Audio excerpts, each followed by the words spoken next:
Marc Romboy. You are a DJ and producer and live performer since 1991, so since the early beginnings.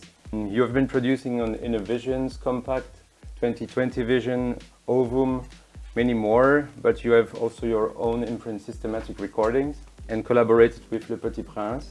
You have been playing clubs like Berghain, Fabric, The Womb. You have made not one, not two, but 3 boiler rooms, if I'm right. And, Correct. I forgot to count, yeah, you're right, 3 of them. And yeah, for sure you have been playing in many more places than that. You have had a debut album which is called Gemini, a first long player which is Voyage de la Planète, a truly downtempo-tronica album made of 10 tracks that has its place in the ears of music fans, ranging from deep house lovers to abstract jazz enthusiasts. You have made a live recording of a collaboration with the Dortmund Philharmonic Orchestra. True. Which is called Reconstructing Debussy. Correct. We'll come later to this. C'est vrai. C'est vrai. And you are still a key player in the electronic music scene. So let me give you a warm welcome here in Belgium. It's a real pleasure to have you here with the project Session Sonore, but also for the concept Concert électronique of Deepnoize, just a collective made of passionate people here in Namur. So thank you for being there. Thanks for having me. So my first question to you is, in one of your pinned Instagram posts, we can see in your studio you're doing a spontaneous acid remix jam session of your latest track Hanenda. So next to the 303 you also use a Moog Mini Moog and other nice devices. You look kind of sportive activity to run from one device to another. So can you tell us more about your setup? Well, the setup is in my studio is pretty diverse. So as you know, when you produce music in the studio, you have 2 different levels. Level 1 is the digital one, so you have everything in your computer, plugins which are replacing outboard equipment, and I have both. I have also analog machines, and they are all connected with each other, and also MIDIfied with my computer. And the session you are mentioning is a live session I did with this track. So when all these machines are playing, and they are not just here, they are distributed all over the place, then you also become sportive. Yeah, indeed. Kind of fun during doing music and remember, okay, this device is there, I will go there to pick up this sound. And it's of course also a little bit show, but of course you think, oh shit, I can also turn the knobs here and there, and this one is over there, but it's good for your shape, right? Yeah, indeed. So next to that, in the recap of your energetic live show Awesome Soundwave at Awakenings, we see you using a nice drum machine in your hands.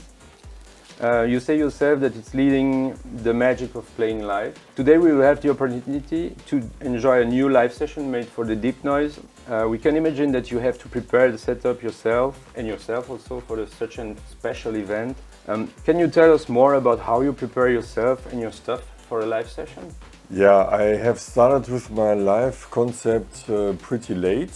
So my friend Stefan Bozzin, he started already in the, zeros.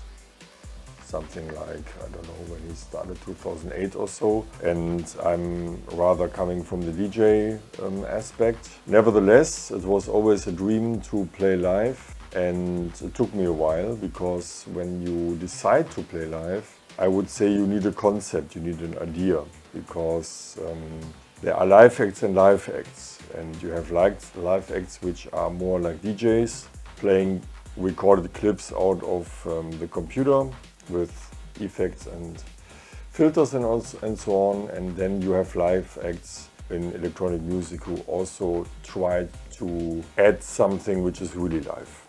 And this concept took some time, took me a long time, so I thought about it from 2011 to 2018, and then I had some ideas, and the drum computer you are mentioning is actually a controller which is playing several drum sounds from the Roland drum machines 808 and 909. And my idea was to create something people can comprehend, because when you have a usual band on stage, you can see the drummer playing the drums, you can see the guitarist, and you see something very physical.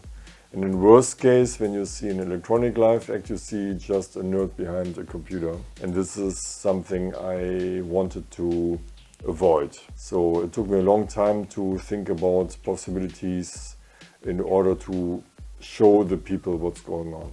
And the drum machine you mentioned is one aspect. Can't wait to see it in action. In the intro, I've shortly talked about your live recording of your collaboration with the Dortmund Philharmonic Orchestra, Reconstructing Debussy. Debussy, yes. So establishing the link between classic music and electronic music is always something of a unique blend. This can be felt especially in the track following me, La Mer 2, Jeu de Vague Allegro. What was the initial motivation for you to do this, and how did you feel during this original experience? Do we have 5 hours time? Then I tell you. To summarize it in a short way, the management of this orchestra contacted my management and suggested the idea to make a performance where an electronic artist teams up with the entire orchestra. And my reaction, my direct reaction, my spontaneous reaction was, okay, let's do it.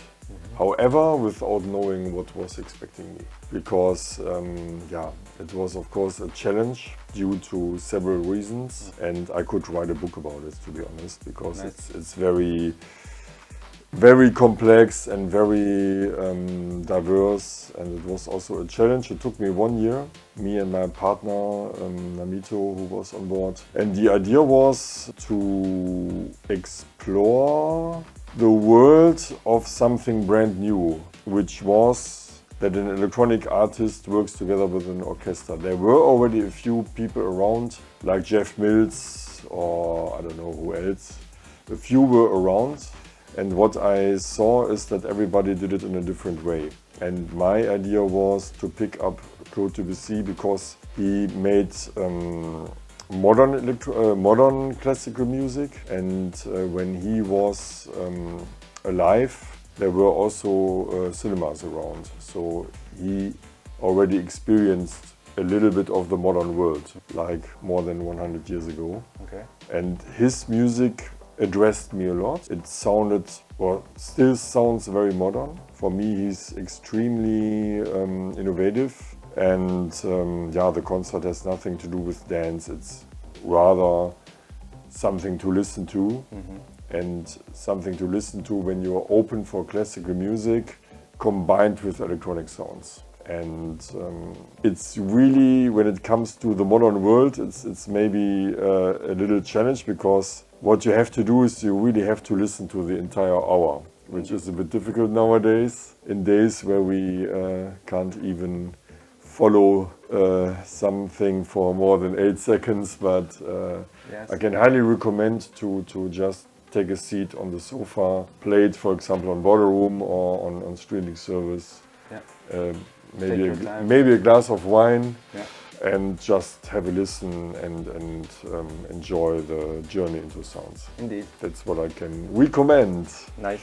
And of course you can listen to it with your grandmother, or grandpa, no problem, or parents, whatever you want, yeah, whoever you want. I can validate what you just told about taking a moment and enjoy this as a full experience, because I did the same, and I felt something special occurring when listening to it. So it's important nowadays to take some time to just enjoy the moment. Yeah, which is pretty tough these days, yeah, but you have to take your time. And something else, when I played this show, it was so nice, because when I looked into the crowd who was sitting there, there was a range from 16 to 85. All right. So I think there were even, as I said, grandmas with their grandchildren, and so it was really generation cross generation. Yeah.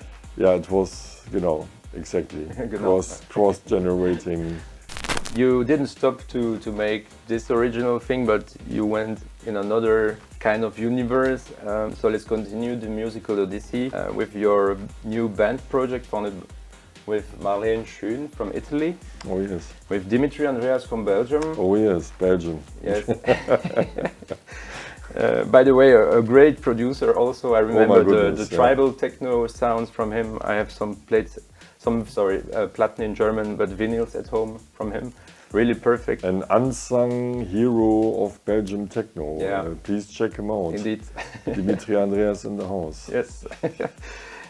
So you set up a trio with her and him and created the album Metamorfosa. So Marlene Schön's lyrics for Metamorfosa revolve around nature and stories of mythical creatures in the mountain world of South Tyrol, like we can see, for instance, on Bandcamp.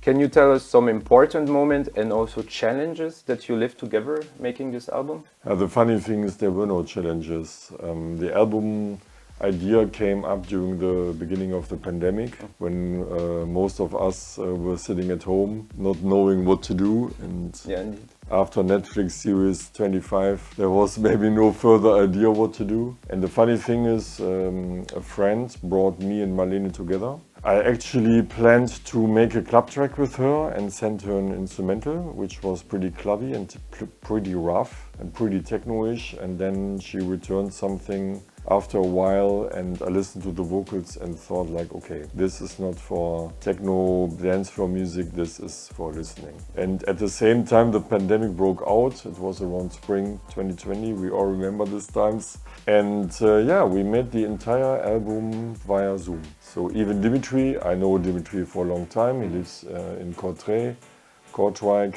Even he was in the Zoom session, and I think I met him for the first time when the album was roughly ready, which is totally crazy. Yeah, indeed. Because I live close to the Dutch and Belgian border, so he doesn't live far away from me. Yeah, and the album is extremely different. I'm pretty sure that something like this was never produced before, because it's a crossover between electronic listening music and Ladin singing vocals. Ladin is a language from South Tyrol. Just 60 to 90,000 people are speaking. And what was the idea behind it? That's pretty easy. And when I make music, I usually don't work with vocals. And when I work with vocals, I don't want to understand what it's about. Because when I listen to music, I want to meditate. And when I understand the lyrics, I can't meditate anymore. Yeah, okay. Because then my brain is starting to think. And her voice was to me like a beautiful instrument. And the language, okay, it's a bit close to Italian, but still it sounds very fantasy-like. So the words sound very fantastic, fantasy-like. And this was actually what really triggered me. And to come back to the challenges, there was no challenge at all, because Marlene is a genius. She's a wonderful singer, she's a beautiful, really intelligent lady. She plays violin, she plays steel guitar, she plays flute. And every time she received an instrumental from us, in 2-3 days we had her tracks, and we never said, oh no, this is not so good. We always were pretty enthusiastic, and it was actually the easiest album I've ever made. All right, great to be honest, yeah, it's a crazy story during the pandemic. That's incredible, but sounds like a beautiful story indeed. Yeah, and she's a beautiful person. She is also involved into the band Ganes, with her sister and with another lady. They tour already for a long time. So if Ganes plays somewhere in your place, go there. It's very outstanding, touching and soulful. So now let's discuss your album Music Made for Aliens. One of your tracks is called Belgium. This naturally kept our attention, as you can imagine. We also think about Lac de Nivelles, which is another beautiful track that is not from the album, but that is also linked to Belgium, that you have produced with Rodriguez Jr. True. Can you tell us what makes Belgium so special for you? Yeah, first of all, I'm living very close to Belgium, in Mönchengladbach, which is not that far. And my musical career somehow started in Belgium, because the Ghent distribution company and label Music Man News supported me with my first label I co-run, which was Le Petit Prince. So besides this, Belgium was already around with techno house before Germans started with this kind of music. So even in 89, 90, 91, there were already labels around like Music Man, R&S, Wonka, Bonsai. Yeah. So many, and yeah, that was pretty, or DK Records as well, not to forget. Yes. And yeah, that was pretty inspiring and influencing. So that I'm very happy that I teamed up with the Music Man team. The guys are not there anymore. It was a guy called Lieven Vandenbroek. He doesn't live anymore, which is really sad because he was something like my mentor in a way, and another guy called Hessel. And yeah, this was one aspect, but to come back to the album, the track Belgium has another aspect. So the album is called Music Made for Aliens, and in Belgium there was this incident in the beginning of the 90s where the news reported about UFOs. I don't know if you know the story. No.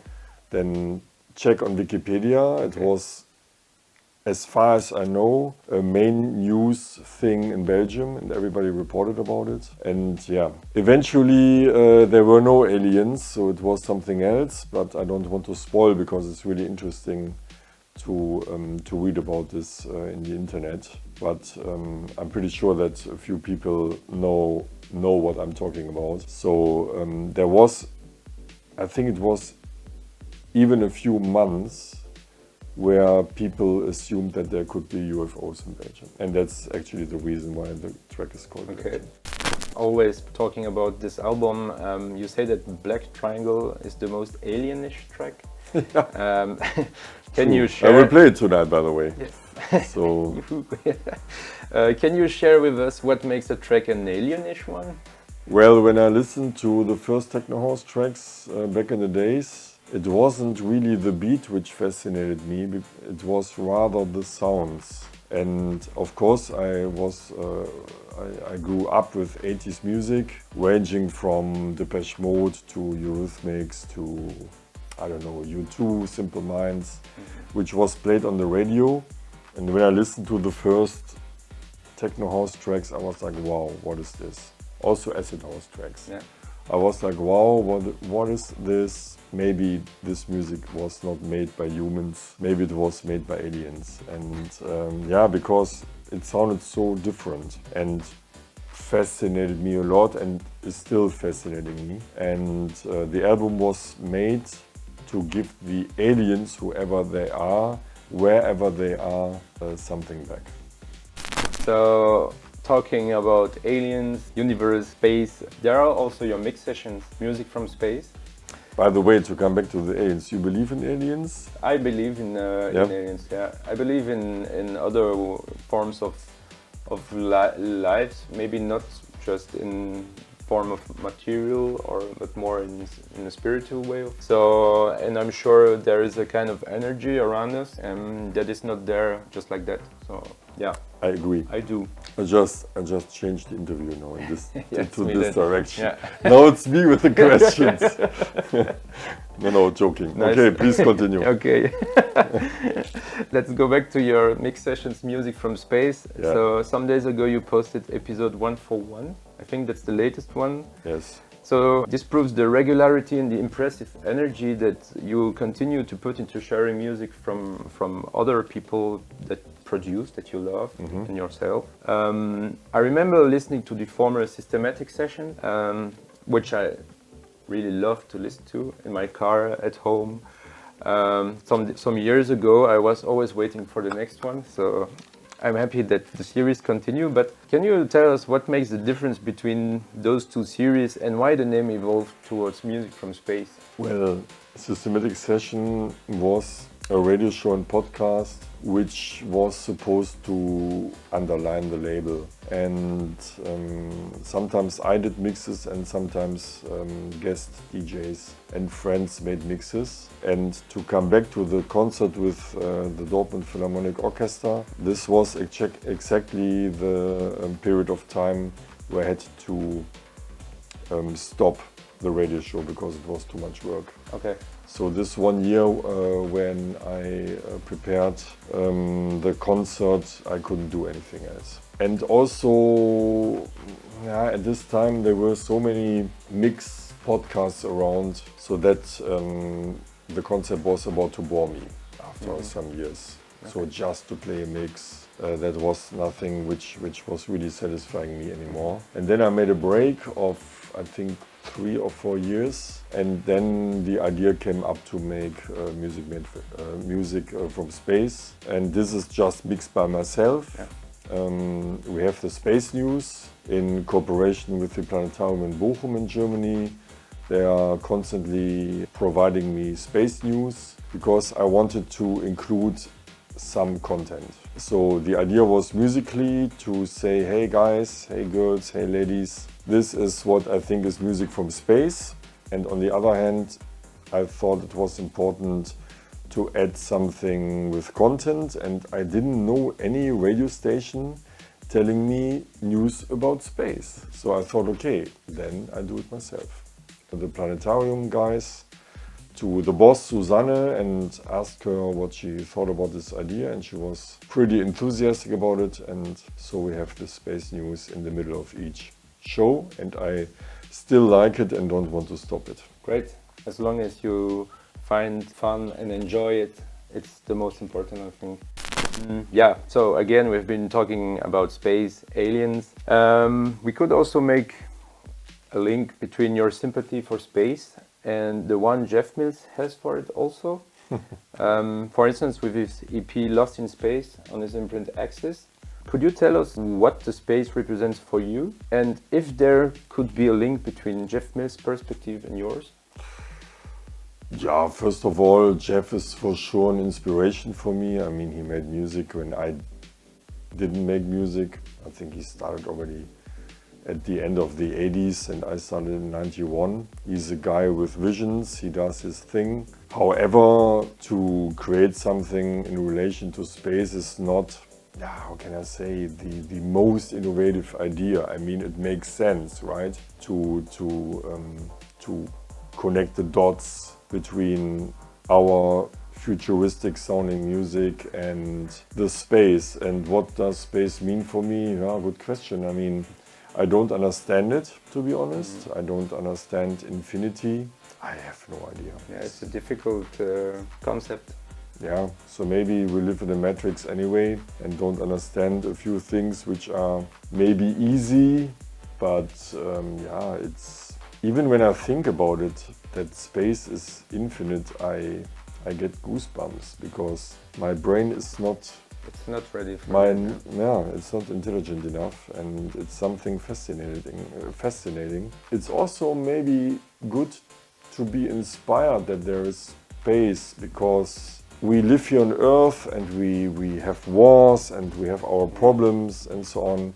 But when you talk to astronauts or cosmonauts or taikonauts, they all tell you when they see the Earth, everything becomes relative. So all the problems and all the things which are going on Earth. And this is maybe a nice aspect that, that we have the wonderful privilege to live on a planet who by maybe accident provides the possibility for life. And for the rest, make philosophy yourself. Indeed.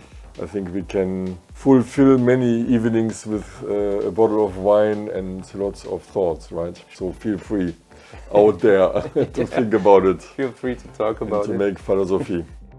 And last but not least, you have presented the fun fact that Oliver Huntemann and you know each other for 30 years now, but didn't produce any track together until this year. So we only know that it will be published on Sensor Sounds, and we are sure it will be a great track. Could you tell us maybe a bit more about it, so that the suspense still is present, but that we know a bit more what will happen? Yeah, you are a good journalist.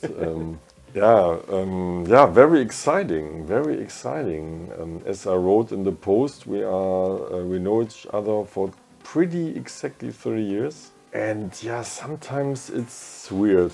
So I released records of him and Stefan Botzin a lot, but we never worked together in the studio, Oliver and me. And yeah, we met a while ago and then the idea came up, why not doing something in the studio together? And we both liked the idea. And yeah, the session was mind-blowing. I mean, he's a super partner in crime with great ideas. It was super nice, dynamic in the studio, a really good synergy, synergetic vibe. And yeah, there will be I think there will even be 2 releases this year. So one track will end up on his imprint Sensor Sounds, and one track will be on Systematic, because Systematic is becoming 20 years in June 2024. Yeah. This is of course a highlight because it has never happened before. So let's celebrate the highlight and release Huntemann Romboy release. Yeah, it sounds really great. yeah, it's, I'm also very excited, and it will be good for sure. Right. Thank you so much for this interview. Thank you so much for this nice moment, this unique moment. I think now it's time for you to prepare for the forthcoming live session. Yeah. So we will stay in front and just listen to the music. Yeah, I will keep an eye on you. Thank you. Okay, thanks for having me. Thanks.